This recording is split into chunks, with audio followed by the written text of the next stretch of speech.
अस्सलाम वालेकुम। उम्मीद है आप ठीक होंगे। आज चैप्टर नंबर 3 जो है उसकी रिव्यू एक्सरसाइज जो है इसके एमसीक्यूज़ करते हैं। इसका जो फर्स्ट एमसीक्यूज़ है यहाँ पे लिखा है set builder form of A minus B की सेट बिल्डर फॉर्म लिखनी है। तो आपको सबसे पहले ना ए माइनस बी जो है इसका मीनिंग क्या है इसको आप सबसे पहले समझ लें। इसका फर्स्ट एमसीक्यूज़ करते हैं। ए माइनस बी, इसका मीनिंग ये है आपने वो नंबर्स लिखने हैं जो ए में हैं but not in B. Like आप ए सेट कोई भी लें, लाइक 1 2, और बी सेट कोई रैंडमली ले लें कोई भी, लाइक इसको 1 ले लें 3 ले लें, ठीक है।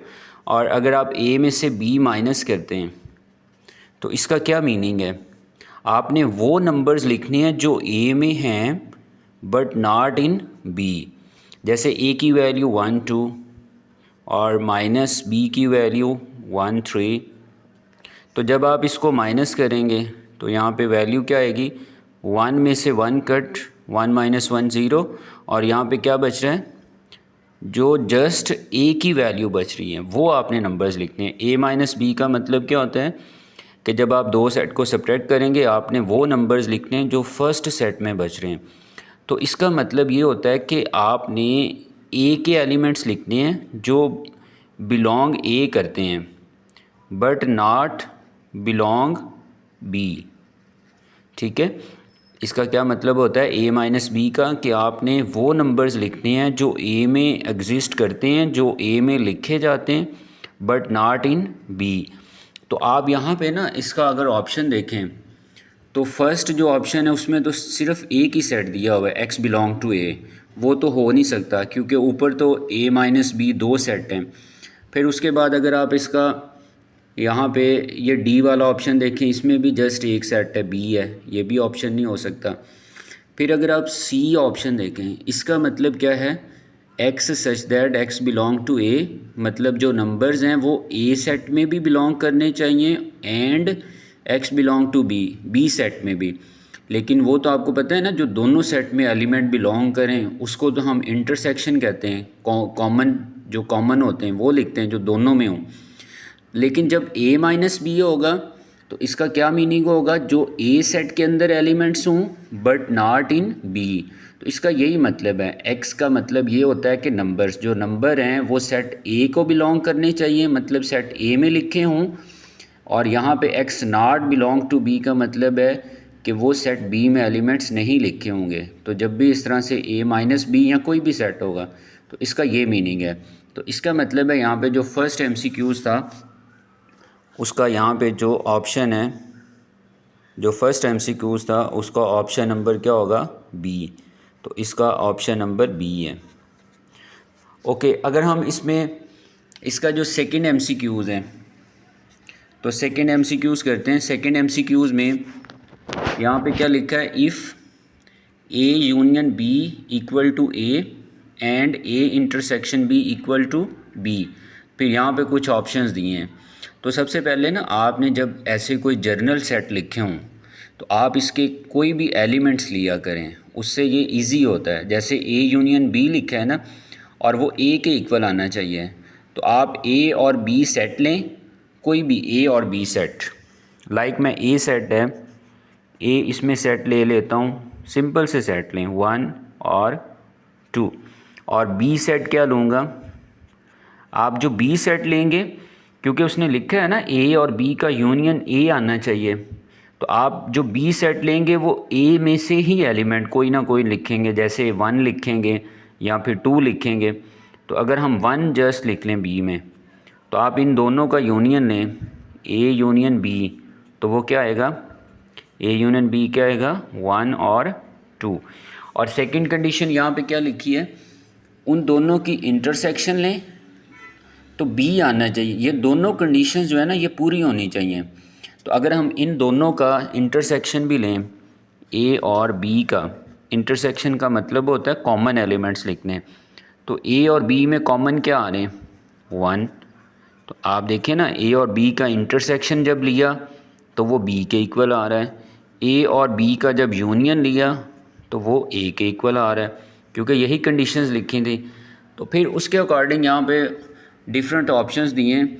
फिर यहाँ पे उसने ये लिखा है कि जो ए है वो बी से छोटा है, लेकिन आपने तो देखा है ए में ज़्यादा नंबर लिखे हुए हैं, तो ए बी से छोटा कैसे हो सकता है। या आप इसको ये कह सकते हैं कि सेट ए के सारे एलिमेंट्स बी में लिखे हुए हैं। तो क्या सेट ए के सारे एलिमेंट्स बी में हैं? नो, क्योंकि इसमें तो 2 एक्स्ट्रा है। तो फर्स्ट ऑप्शन तो रॉन्ग। अब सेकंड देखते हैं, क्या ए जो है वो बी से नहीं बड़ा? वो तो बड़ा है, क्योंकि ए में ज़्यादा नंबर है ना, बी में कम है, तो ये भी गलत है। तो अब उसके बाद अगर आप डी ऑप्शन देखें, ए जो है वो बी के इक्वल तो नहीं है। क्या ए बी के इक्वल है? ए बी के इक्वल तो नहीं है। और फिर इसके अंदर यहाँ पे देखें तो ए जो है क्या वो बी के, क्या ए जो है वो बी का सुपर सेट है? सुपर सेट मीनिंग ये है, क्या ए के नंबर्स जो हैं, जितने भी नंबर हैं ए में, बी के सारे नंबर ए में लिखे होंगे और ए के पास कुछ नंबर्स एक्स्ट्रा भी होंगे। तो अगर आप देखें तो यहाँ इसका सी ऑप्शन बनता है, क्योंकि यहाँ पे जो फोर्थ ऑप्शन है ना, ए नॉट इक्वल टू बी, अगर आप ये सोच रहे हैं कि ए और बी तो इक्वल भी नहीं है, लेकिन इक्वालिटी जो है ना उसकी कंडीशन कुछ और होती है। उसका ये मतलब होता है कि जब ए बी में कंटेन करे ए के सारे नंबर और बी के सारे नंबर ए में कंटेन करें, तो फिर वो दोनों इक्वल होंगे। तो यहाँ पे इसका जो ऑप्शन नंबर बन रहा है ना सेकंड का, तो ये सी ऑप्शन बनेगा। क्यों? क्योंकि ए के अंदर जो नंबर्स लिखे हैं वो जितने भी नंबर हैं बी के अंदर वही नंबर लिखे हैं, लेकिन ए के अंदर ज़्यादा नंबर लिखे हुए हैं, तो ए जो है वो सुपर सेट है बी का। तो इसका मतलब इसका जो सेकंड एमसीक्यूज़ है उसका आंसर क्या होगा? सी। तो आप इनको अच्छे से अंडरस्टैंड करके एमसीक्यूज़ को सॉल्व करना होता है। अगर हम इसका थर्ड एमसीक्यूज़ करते हैं, तो इसका जो थर्ड एमसीक्यूज़ है, अब थर्ड एमसीक्यूज़ में सेम पैटर्न पे, इफ़ ए कंटेन बी, अगर ए के सारे नंबर बी के अंदर लिखे हुए हैं, देन ए माइनस बी। आप कोई सेट लें, थर्ड एमसीक्यूज़ में क्या कह रहे हैं, अगर ए के जितने भी नंबर्स हैं वो बी में लिखे होंगे, जैसे A1 ले लें और बी आप सेट ले लें 1 2, तो आप देखें ए के सारे नंबर्स बी में लिखे हुए हैं ना, जैसे ए में 1 है तो वो बी में भी लिखा हुआ है, तो ए के सारे नंबर्स बी में लिखे हुए हैं, तो ए माइनस बी करें क्या आएगा? ए माइनस बी, पहले ए सेट की value then minus B set की वैल्यू। तो अगर आप उसको माइनस करें तो क्या आएगा? 1 माइनस 1 एम्प्टी, या एम्प्टी लिख देंगे या इसको ऐसे ओ लिख के इस तरह से स्लैश लगा देंगे, ठीक है। तो आप देखें अगर ए के सारे नंबर बी में कंटेन करें तो ए माइनस बी क्या होगा? एम्प्टी। तो यहाँ पे इसका ऑप्शन नंबर क्या आ रहा है? सी। तो इट मीन जो थर्ड है उसका ऑप्शन क्या है? सी है। तो थर्ड का ऑप्शन नंबर सी है। ओके, फोर्थ एमसीक्यूज़ करते हैं। अब इसका जो फोर्थ एमसीक्यूज़ है उसमें क्या लिखा हुआ है, अगर एक ए सेट है उसमें बी सेट को माइनस करो और बी में से ए को माइनस करो तो कुछ भी ना बचे। यहाँ पे जो लिखा हुआ है ना एम्प्टी, इसका मतलब है ए के सारे नंबर में से बी को कट करें और बी के सारे नंबर में से ए को कट करें, तो रिमेनिंग क्या आना चाहिए? एम्प्टी। तो इसका मतलब ये है कि ये दोनों सेट्स क्या होंगे? इक्वल। जैसे यहाँ पे देखें एक सेट में ए है उसमें 1 2 ले लूँ, और दूसरा सेट क्या है उसमें भी डेफिनेटली 1 2 लेना पड़ेगा। क्यों? क्योंकि इसमें क्वेश्चन में क्या लिखा है, अगर ए में से बी माइनस करें तो क्या आना चाहिए? एम्प्टी। बी में से ए माइनस करें फिर भी क्या आना चाहिए? एम्प्टी। तो आप देख सकते हैं अगर ए में से बी माइनस करोगे फिर भी एम्प्टी आएगा, क्योंकि 1 से 1 कट रहा है, 2 से 2, और बी में से ए माइनस करेंगे फिर भी एम्प्टी आ रहा है। तो इसका क्या मतलब है? ए और बी क्या हैं? इक्वल हैं। इक्वल होंगे तो दोनों आपस में कैंसिल होंगे तो रिमेनिंग एम्प्टी आएगा। तो इसका मतलब है कि इसका जो ऑप्शन आ रहा है वो हमारे पास यहाँ पे क्या आ रहा है? ए इक्वल टू बी। तो इसका ऑप्शन नंबर होगा ए। ओके, अब इसी के रिलेटेड यहाँ पे कुछ और MCQs हैं, लाइक इसका जो MCQs नंबर 5 हैं। तो MCQs नंबर 5 में क्या है, set of common elements of A set and set ए का कॉम्प्लीमेंट।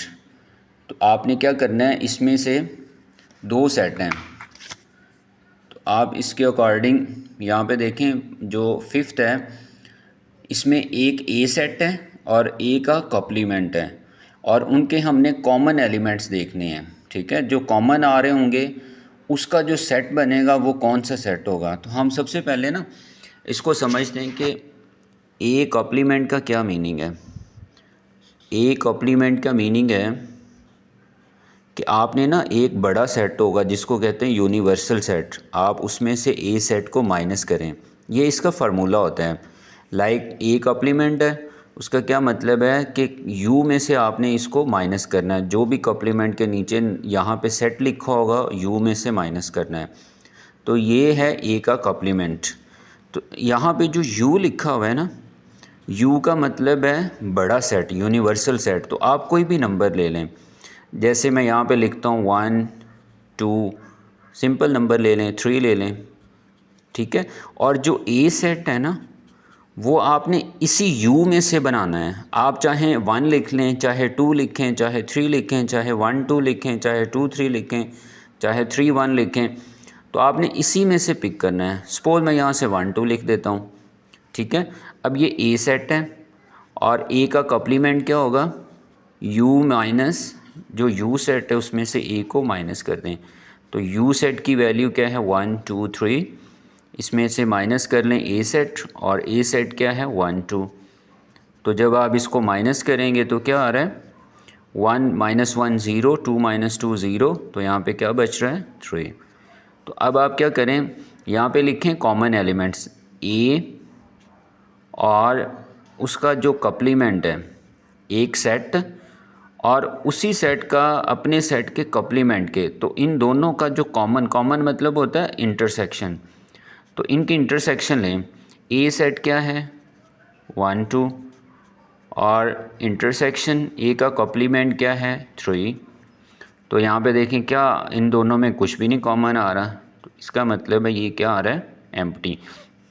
तो ये आपने याद रखना है कि अगर एक सेट है और उसी सेट का कॉम्प्लीमेंट, अगर एक सेट है उसी सेट का कॉम्प्लीमेंट, तो उन दोनों का कॉमन एलिमेंट्स जो सेट आएगा उन दोनों की जो इंटरसेक्शन आएगी वो क्या आएगी एम्प्टी। तो इसके अकॉर्डिंग यहाँ पे देखें तो डिफरेंट ऑप्शंस थे। तो यहाँ पे लिखा हुआ नल, नल का मतलब है एम्प्टी, ब्लैंक। ठीक है, तो फिफ्थ का ऑप्शन का आंसर क्या होगा बी। तो फिफ्थ का हमारे पास ऑप्शन क्या आ जाएगा बी। सो इसका फिफ्थ का ऑप्शन आ जाएगा बी। तो ये हमारे पास था पार्ट नंबर 5। ओके, अब इसके अकॉर्डिंग हम पार्ट नंबर जो 6 है उसको सॉल्व करते हैं। पार्ट नंबर 6 में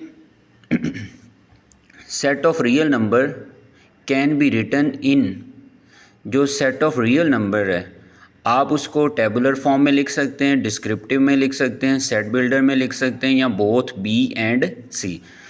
तो अब इसके अंदर इंटरेस्टिंग यहाँ पे ये MCQs है SLO बेस। अब यहाँ पे देखें जो सेट ऑफ रियल नंबर है, सबसे पहले तो इसमें सेट ऑफ रियल नंबर जो है उसको डिस्कस करते हैं। सेट ऑफ पार्ट नंबर जो MCQs नंबर 6 है जो सेट ऑफ रियल नंबर है ना, ये आपने याद रखना है, जो सेट ऑफ रियल नंबर है ये इस दुनिया का सबसे बड़ा सेट है। ठीक है, इसीलिए तो रियल वर्ल्ड कहते हैं। तो सेट ऑफ रियल नंबर जो है आपको पता है इसमें तो इनफाइनाइट नंबर है, आप तो काउंट ही नहीं कर सकते हैं।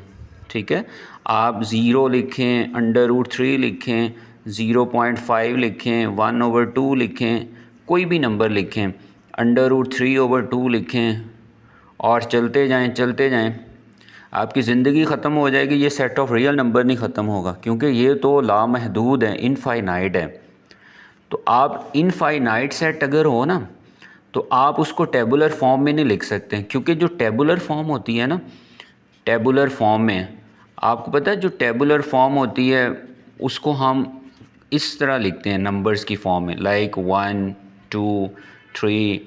तो ये क्या है, टेबुलर फॉर्म है। आप देख सकते हैं ना ये फाइनाइट है, क्योंकि इसमें नंबर ऑफ़ एलिमेंट्स फाइनाइट है, महदूद हैं।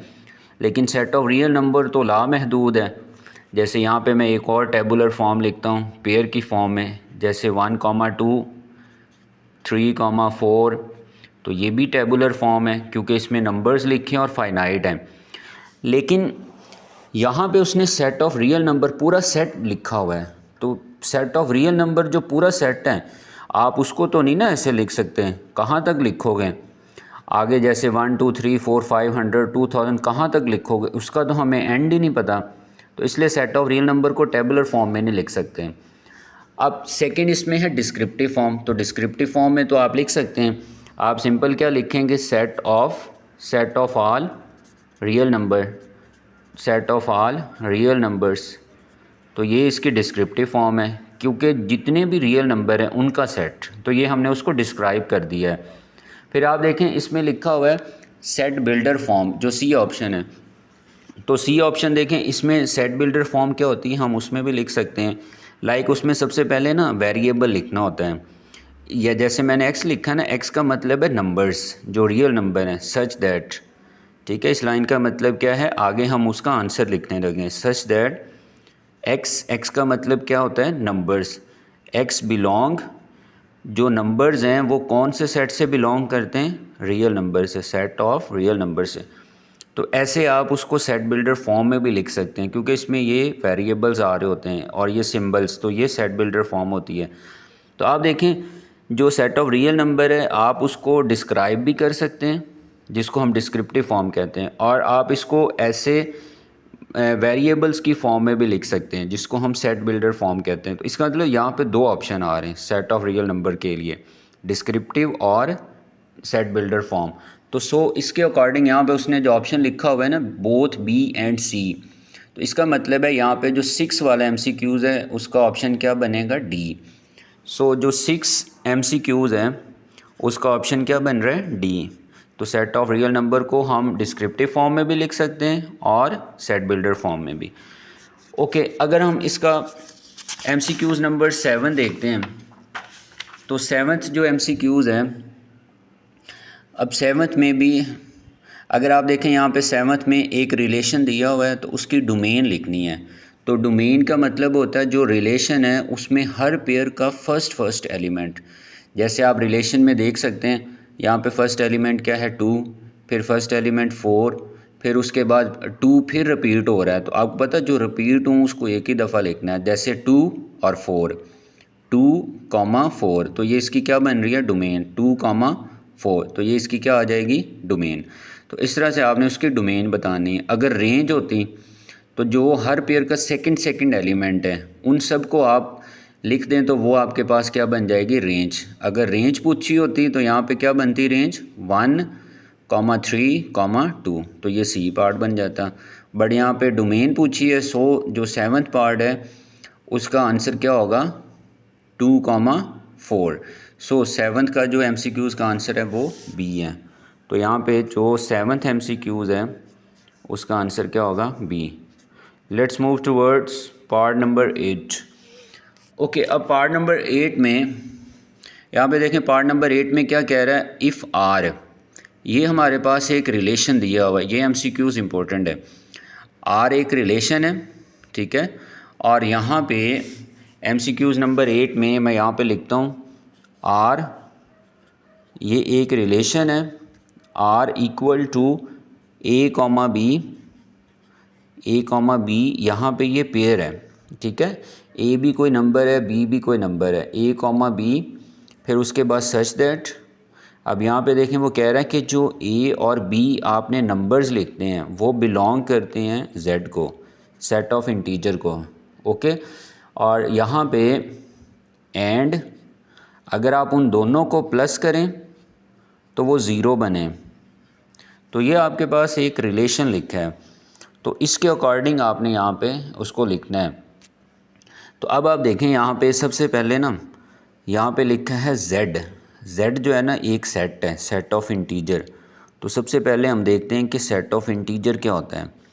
इसमें ना 0 प्लस का 1 माइनस का 1 प्लस का 2 माइनस का 2 प्लस का 3 माइनस का 3 और इसी पैटर्न पे ना नंबर्स चलते जा रहे हैं, ठीक है, क्योंकि इनफाइनाइट है। तो अब यहाँ पे उसका क्वेश्चन ये है कि आपने ए और बी, इसकी जगह आपने वो नंबर्स लिखने हैं, यहाँ पे देखें ए और बी वो नंबर्स लिखने हैं जिन दोनों को प्लस करें ज़ीरो बनता जाए। ए और बी वो नंबर्स लिखने हैं सेट ऑफ इंटीजर्स में से जिनको ऐड करें ज़ीरो बनता जाए। तो आप देख सकते हैं कि अगर यहाँ पे सबसे पहले मैं यहाँ पे लिखता हूँ 1, ए में 1 लूँ, ए अगर आप 1 लें तो बी क्या लेंगे -1, क्यों? क्योंकि ज़ीरो बनाना है।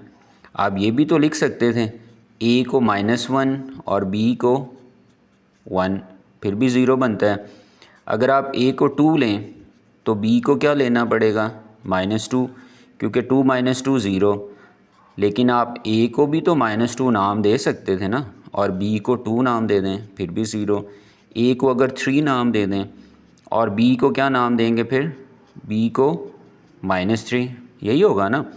और आप ये भी तो कर सकते थे ए को -3 दे दें और बी को 3, फिर भी क्या बनेगा ज़ीरो। और आप ये भी कर सकते हैं ए की वैल्यू ज़ीरो और बी की वैल्यू भी क्या रखेंगे ज़ीरो, क्योंकि ज़ीरो प्लस ज़ीरो।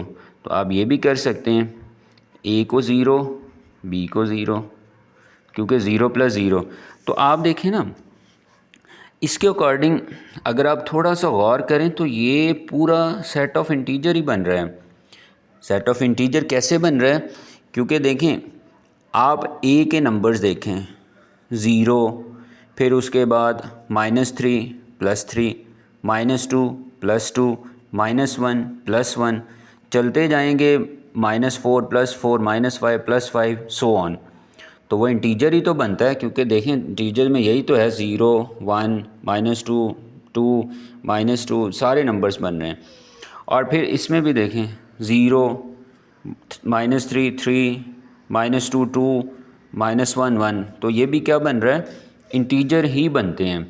तो अब उसका, क्योंकि हमने इसको लिखना है ऐसे पेयर्स में, तो अगर आप ना इसको पेयर में लिखें तो आप देखें इसके अकॉर्डिंग इसकी जो डोमेन और रेंज है वो बराबर आएंगी।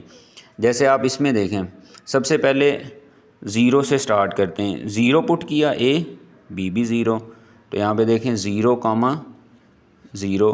फिर आपने क्या पुट किया, 0 0 के बाद 1, तो आप 1 पुट किया -1 आ गया, 1 पुट किया -1 फिर भी ज़ीरो बनता है। फिर 2 पुट करेंगे -2 फिर भी ज़ीरो, 3 पुट करें -3 फिर भी क्या बन रहा है ज़ीरो। तो इस तरह से चलते जा रहे नंबर, क्योंकि इनको आपस में 0 0 प्लस करें ज़ीरो, 1 -1 ज़ीरो, 2 -2 ज़ीरो, 3 -3 ज़ीरो, तो ये आपस में क्या बन रहा है ज़ीरो। तो क्योंकि उसने यही तो लिखा था कि आप दोनों को प्लस करें ज़ीरो बने, तो वो पेयर लिखने हैं, तो ये ज़ीरो बन रहा है ना। और आप इसको ये भी लिख सकते थे, जैसे 0 0 तो चेंज नहीं होगा, आप इसको ऐसे भी तो लिख सकते थे, जैसे -1 बाद में लिखा है, इसको पहले लिखते हैं -1 और 1 प्लस करें फिर भी ज़ीरो बनेगा। अगर आप इसको ऐसे लिखें, -2 पहले लिख दें 2 बाद में, फिर भी तो ज़ीरो बनता है ना। -3 और 3 फिर भी क्या बनेगा, इसी पैटर्न पे चलते जाएं तो फिर भी ज़ीरो ही बन रहा है। तो इसमें आप देखें यहाँ पे इनकी जो डोमेन आ रही है, जैसे इस फर्स्ट रिलेशन में देखें डोमेन इसकी क्या बनती है 0 1 2 3 4 5 6 7 8, ठीक है। और इसके अंदर अगर आप इसकी रेंज देखें वो क्या क्या बन रही है, 0 -1 -2 -3 -4 एंड सो ऑन।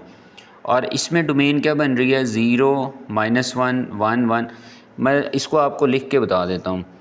आप इसमें देखें जो ऊपर वाला रिलेशन है ना, इसकी डोमेन क्या बन रही है, इसकी डोमेन बन रही है 0 1 2 3 एंड सो ऑन। और उसकी रेंज क्या बन रही है 0 -1 -2 -3 एंड सो ऑन। और ये जो नीचे वाला रिलेशन है इसकी डोमेन क्या बन रही है, 0 -1 -2 एंड सो ऑन। और इसकी रेंज क्या बन रही है, रेंज इसकी बन रही है 0, फिर उसके बाद 1, फिर उसके बाद 2, फिर इसके बाद सो ऑन। तो अगर आप इस पे गौर करें तो यहाँ पे देखें डोमेन है 0 1 2 3 एंड सो ऑन, और यहाँ पे देखें रेंज भी क्या आ रही है 0 1 2 3 सो ऑन। फिर इसमें देखें रेंज क्या है, ऊपर वाले रिलेशन में 0 -1 -2 सो ऑन, और दूसरे रिलेशन में रेंज देखें क्या आ रही है, सेम डोमेन सेम आ रही है। मतलब इसमें जो डोमेन है वो रेंज के बराबर आ रही है। आप देखें ना, ऊपर जो डोमेन है 0 1 2 3 एंड सो ऑन, और नीचे रेंज वही आ रही है, ठीक है। और उसमें जो रेंज है वो यहाँ पे डोमेन आ रही है, तो आपस में बराबर आ रहे हैं। तो उसका यही क्वेश्चन था इसमें कि अगर आप इसके अंदर जो सेट ऑफ इंटीजर है आप वहाँ से नंबर्स पुट करें तो जवाब ज़ीरो आना चाहिए। तो आप उनको बदल सकते हैं, 1 -1 लिख लें, 2 -2 3 -3, आप उसको बदल के लिखें ना फिर भी ज़ीरो ही बनता है। तो इसका मतलब ये होगा कि इसमें जो डोमेन और रेंज है वो बराबर आएंगी, ठीक है, डोमेन और रेंज इक्वल आएंगे।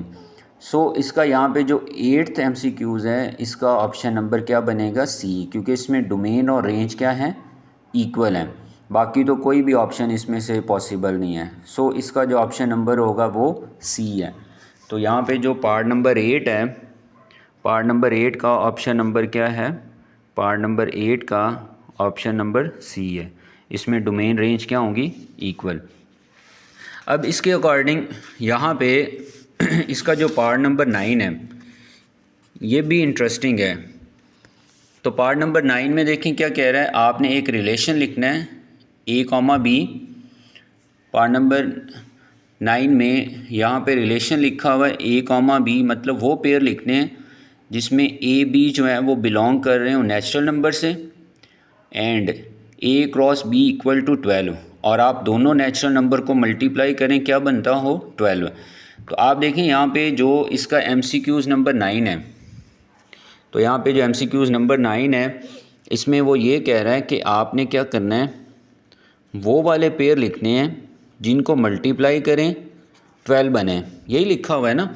आपने नेचुरल नंबर्स वो लिखने हैं A, B belong to natural number and A cross B equal to 12, आप दोनों को मल्टीप्लाई करें 12 बने, तो उसकी टेबुलर फॉर्म क्या होगी। तो अगर आप यहाँ पे फर्स्ट इसके पार्ट में देखें, 1 A की वैल्यू क्या ली है, A नेचुरल नंबर है ना 1, तो A की वैल्यू नेचुरल नंबर 1 है। अगर आप 1 को 12 से मल्टीप्लाई करें क्या होगा, 12। आप इसको ऐसे भी तो लिख सकते थे, A की वैल्यू आप 12 ले लें, B की 1 ले लें, तो 12 अगर पहले लिख लें 1 बाद में लिखें फिर भी क्या होगा, 12 भी होगा। अब सेकंड में देखें, अगर 2 को 6 से मल्टीप्लाई करें तो 12 बनता है, तो आप इसको ऐसे भी तो लिख सकते हैं, 6 पहले लिखें 2 बाद में फिर भी मल्टीप्लाई करें 12 होगा। फिर उसके बाद देखें A की वैल्यू 3 है, B 4 है, 3 को 4 से करें 12, तो आप इसको ये भी तो लिख सकते हैं, 4 पहले लिखें, अगर A 4 ले लें B 3 ले लें फिर भी 12 आएगा। फिर 6 2 है और उसको 2 6 भी लिख सकते हैं। तो यहाँ पे उसने जो है ना नंबर जो नेचुरल नंबर है 1, फिर 2 3 4 6 और 12, यहाँ तक आप देखें ना, आप नंबर्स को मल्टीप्लाई करें तो वो क्या बनेंगे, 12 बनते हैं। लेकिन यहाँ पे जो इसका ऑप्शन नंबर है वो ए आएगा, जो 9th है उसका ऑप्शन नंबर क्या होगा, ए। और अगर आप ये सोच रहे हैं ना कि इसके जो ऑप्शंस हैं, अगर आप बाकियों में देखें जो इसका बी पार्ट है, तो अगर आप सोच रहे हैं इसका तो बी भी ये बनता है 1 को 12 से करें, लेकिन आप देखें ना ये इनकम्प्लीट है। कैसे इनकम्प्लीट है, क्योंकि अगर आप 1 को 12 से मल्टीप्लाई करें तो आप उसमें ये भी तो लिख सकते हैं ना, 12 पहले लिखें 1 बाद में, फिर भी मल्टीप्लाई से 1 नहीं आता है। मतलब इसमें 1 12 तो लिखा हुआ है लेकिन 12 1 नहीं लिखा हुआ। आप इसमें देखें 2,6 लिखा है ना पेयर, लेकिन इसमें 6,2 पेयर नहीं लिखा, क्योंकि 6 को अगर 2 से मल्टीप्लाई करें फिर भी तो 12 है। फिर 3,4 है, ये भी इनकम्प्लीट है, क्योंकि अगर आप 3 को 4 से करें फिर भी 12 बनता है। तो आप इसको ऐसे भी तो पेयर फॉर्म में लिख सकते थे, 4 पहले 3 बाद में, फिर भी तो 12 आना था, लेकिन वो नहीं लिखा, इनकम्प्लीट है। फिर डी में भी देखें इनकम्प्लीट है। फिर उसके बाद अगर आप सी में देखें उसमें भी इनकम्प्लीट है। ठीक है, तो इसका मतलब है यहाँ पे जो ए पार्ट है ना उसमें सारे पेयर कंप्लीट लिखे हुए हैं। मतलब 1,12 है तो 12,1 भी लिखा हुआ है, 2,6 है तो 6,2 भी है, 3,4 है 4,3 भी है। तो इसका मतलब है कि जो 9th है उसका जो MCQs का आंसर बनेगा वो ए आएगा, क्योंकि इसमें सारे पेयर्स कंप्लीट फॉर्म में हैं। तो यहाँ पे जो 9th है उसका MCQs का आंसर ए आएगा। ओके, इसके अकॉर्डिंग अगर हम इसका जो सेकंड लास्ट MCQs है 10th, अब सेकंड लास्ट MCQs में लिखा हुआ है if number of elements likes, जो इसका 10th MCQs है इसमें एक सेट ए है, उसके अंदर जो नंबर ऑफ़ एलिमेंट्स लिखे हुए हैं पी हैं। ठीक है, number of elements in set A R P. यहाँ पे नंबर नहीं लिखा, यहाँ पे कोई उसने नाम दिया हुआ पी। तो फिर उसके अंदर वो पूछ रहा है कि अगर ए क्रॉस ए है तो फिर उसके अंदर नंबर ऑफ़ एलिमेंट्स कितने होंगे। मैं आपको इसको एक्सप्लेन करता हूँ। अगर मैं कहता हूँ कि एक सेट है, सपोज़ एक सेट है, अगर एक सेट ए है और उसके अंदर एलिमेंट्स लिखे हैं 2 3 4, 3 एलिमेंट्स लिखे हुए हैं ना, एक सेट ए हमने लिया, तो मैं पूछता हूँ कि number of elements in A cross ए, तो ए क्रॉस ए के अंदर कितने एलिमेंट्स होंगे। डेफिनेटली अगर इसमें 3 है तो 3 × 3, तो कितने एलिमेंट्स आएंगे, 3 × 3 = 9। तो इसका मतलब इसमें कितने एलिमेंट्स आ रहे हैं, पी आ रहे हैं, सॉरी 9। तो यहाँ पे सेम क्वेश्चन ये है कि अगर एक सेट है उसमें एलिमेंट्स पी हैं, तो अगर number of elements in A cross ए कितने होंगे, तो एक सेट उसमें पी हैं, तो आप ये भी वही सेम सेट है ना, तो पी क्रॉस पी, तो पी क्रॉस पी का मतलब क्या है, आप उसको पी स्क्वायर भी लिख सकते हैं, ऐसे ही है ना।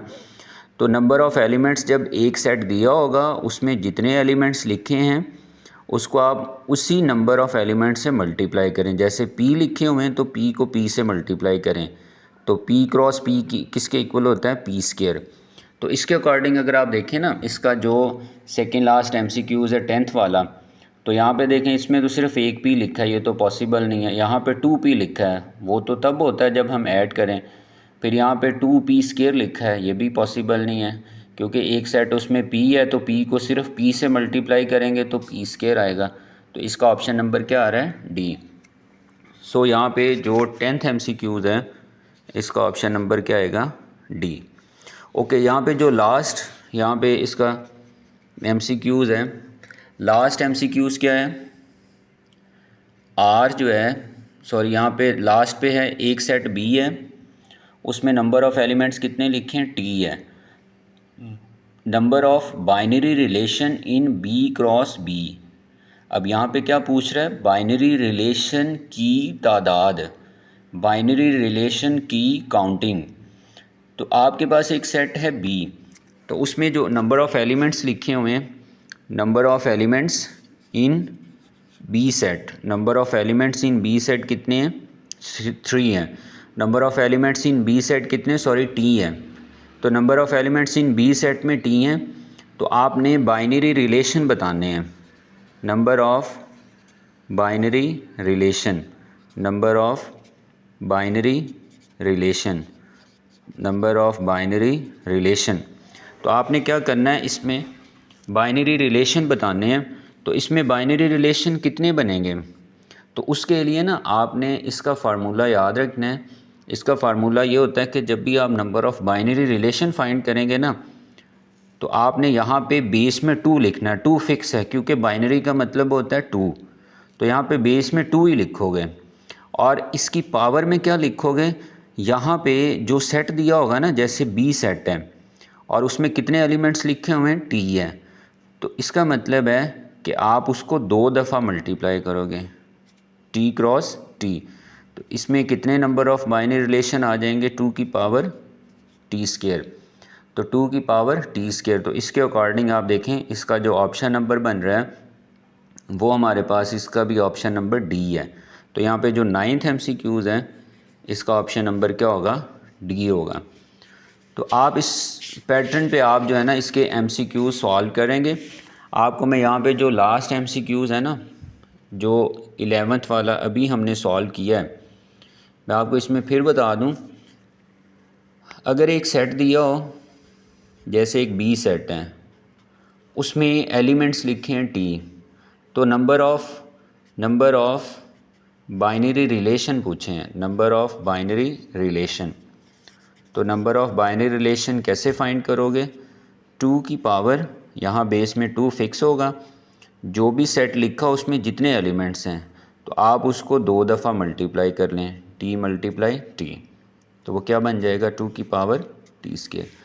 या ऐसे हम इसको देख सकते हैं कि अगर एक सेट है उसमें एलिमेंट्स हैं 5, तो अगर आपसे पूछा जाए उसके बाइनरी रिलेशन कितने बनेंगे, नंबर ऑफ़ बाइनरी रिलेशन, तो फिर क्या करोगे, 2 की पावर, एक सेट लिखा हुआ ना बी, उसमें 5 एलिमेंट्स हैं, तो आप क्या करोगे, 5 मल्टीप्लाई 5, 2 दफ़ा मल्टीप्लाई करना आपने, तो 25 आ जाएगा। अगर 2 सेट उसने दिए होते हैं, एक सेट ए उसमें 4 एलिमेंट्स, एक सेट बी उसमें 3 एलिमेंट्स, तो फिर नंबर ऑफ़ बाइनरी रिलेशन कितने बनते हैं। अब तो यहाँ पे 2 सेट दे दिए ना, तो इसके नंबर ऑफ़ बाइनरी रिलेशन कितने बनेंगे, बेस में 2 ही लिखना है और ऊपर क्या लिखने हैं, जितने number of elements first set में हैं, जैसे उसमें 4 हैं, और जितने number of elements second set में हैं, जैसे 3 हैं, तो 2 की पावर क्या बन जाएगा, 4 3s are 12। तो अगर एक ही सेट होगा तो आप उसको उसी से मल्टीप्लाई करेंगे, लेकिन अगर 2 डिफरेंट सेट होंगे तो दोनों को आपस में मल्टीप्लाई करें, 2 की पावर में लिखें। लेकिन इसमें आपने याद रखना है कि दोनों जो सेट होंगे या एक जो सेट होगा वो हमेशा नॉन एम्प्टी सेट होना चाहिए, ठीक है। नॉन एम्प्टी सेट हूँ तो फिर आप उसको फाइंड कर सकते हैं। बहुत शुक्रिया और अपना ख्याल रखें और अच्छी चीज़ों को लाइक किया करें, और होप सो आपकी प्रिपरेशन अच्छी जा रही होगी। फिर भी अगर कोई भी क्यूरी है, किसी भी तरह का क्वेश्चन है, feel free to ask me. आप चाहें कमेंट करें या किसी भी प्लेटफॉर्म पे आप पूछें क्वेश्चंस। अल्लाह हाफिज़।